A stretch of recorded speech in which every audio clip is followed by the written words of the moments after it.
know that, and I guess the first one, I do want to clarify again with the, to make it clear that I did not necessarily have a problem with persons' names being signed in, though that may not be legal, and I think we need to check that out in terms of our comments. My issue was that people's names were listed without addresses and without topics, and that is a part of the sign-in sheet. So we had 18 people today who were signed up for public comment. Some did not even have last names. There were no addresses for those 18 people, and there were no topics. And why is that important? Because also with public comment, we do not give more than 15 minutes to a topic or a subject. So there were no topics, no subjects listed. So I want to clarify that because I think Ms. Phillips mentioned that she had somebody to sign. I don't have a problem at this point unless the attorney says there's something illegal. I don't have a problem with somebody signing in for you. But put the person's address, fill out the form, because that's a part of signing in.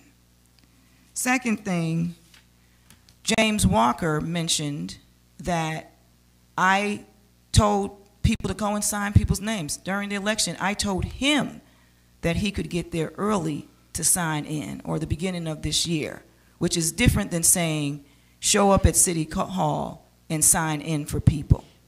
And the third piece, I only spoke to one person from College View Hills today, and that was Miss Althea Morris.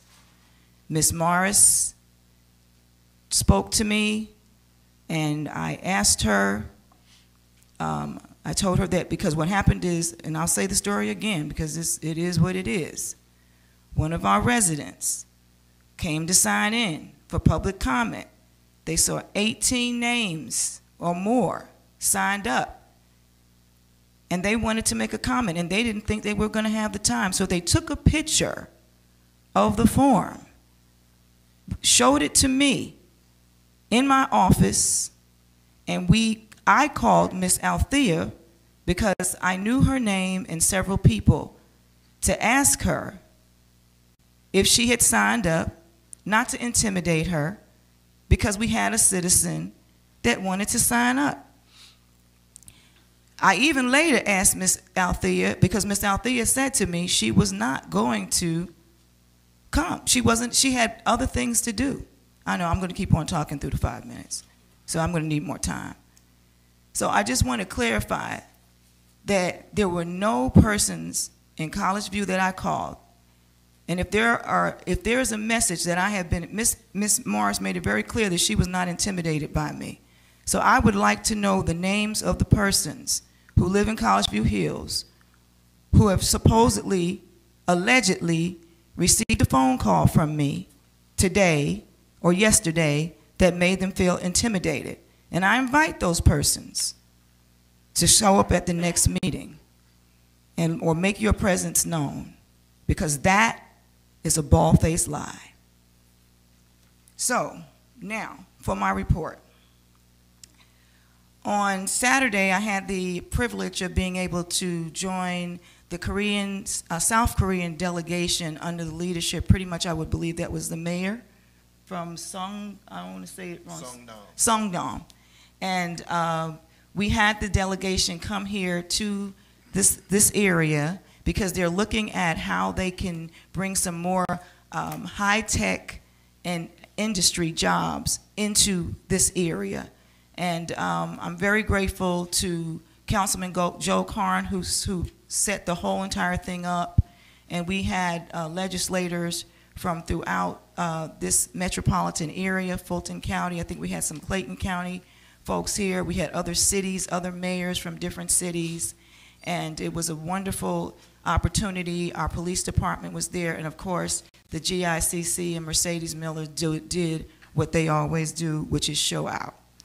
I also want to acknowledge the fact that we had our second ward a giveaway that we participated in this year with Favor House, as well as Legacy of Glory Church. And it was a very, very nice lots of food. And, you know, the majority of the people that came through, Brother Muhammad, were seniors. And I know that, you know, our seniors are really struggling right now. I had a whole group of seniors that wanted to come down here and speak, but it's better for them to not have come for these meetings. So that will be coming, who are very, very upset because the homestead exemption was not passed for them, meaning they make a little bit over $40,000 and they don't qualify for the homestead exemption. So we do have a group of seniors in Ward 1 that are very, very upset, and they're struggling to pay their bills because they know that they have this tax bill and they don't want to have a tax lien put on their homes. So also on yesterday, well, 2 days ago now, on Sunday night, which was Father's Day, happy Father's Day to all those men who are mentors to all, whether you have biological children or not. But on Sunday, we sent our June newsletter from Ward 1, and also in that newsletter, we gave several announcements, and one of them is that I've been having in-person meetings. I will begin our virtual meetings on July 2nd. And so you can sign up now at our One Ward 1 website. And as it was said today, I've made several opportunities over the past 6 months to be available for the persons that live in my ward. We've had over 5 different community meetings. We have had, I can't tell you how many, I guess those persons who have done the FOIA can tell me how many meetings I set up with persons to one-on-one, those who have asked for my calendar and those that have asked for all of my emails can find out that I've had quite a bit of interaction with our neighbors, and I am open to all. Okay, the Juneteenth parade will be held at 10 o'clock this Wednesday, and we want to invite everybody in the community to come out. And not only will there be a parade at 10 o'clock, but then we will have events going on throughout the day. Also, on Thursday, many of the members of the governing body, we will be traveling on to the GMA meeting, which will be in Savannah, and that meeting lasts for us from the 20th of this month through the 25th. I'm looking forward to meeting with other municipal leaders and even with some of the organizations that we participate with as a city. So we are looking forward to that. And finally, I would like to invite everyone to our Senior Springo Fest. And this is an event that is open to all seniors 55 and above throughout the city of College Park. We're hosting it in Ward 1, and it will be held on June 29th, and it will be from 12 to 3. We will be having bingo, hours of bingo, prizes. Every senior, every attendee will receive a gift. We have local organizations that have donated funds to us, gift cards, food, and we're looking forward to it. Michelle and I and Lance and, oh my gosh, Mr. Cook. I was going to say Mr. Tim. Mr. Cook and our planning team had a really good meeting today. And I do want to say that while we were it's going to be at the City Auditorium, and back to homelessness. While we were at the City Auditorium today, there was a homeless person laid out at the front door of the auditorium. And I've been told in the times that I'm in the library that the library is constantly being barraged with folks who are homeless that need to use a restroom.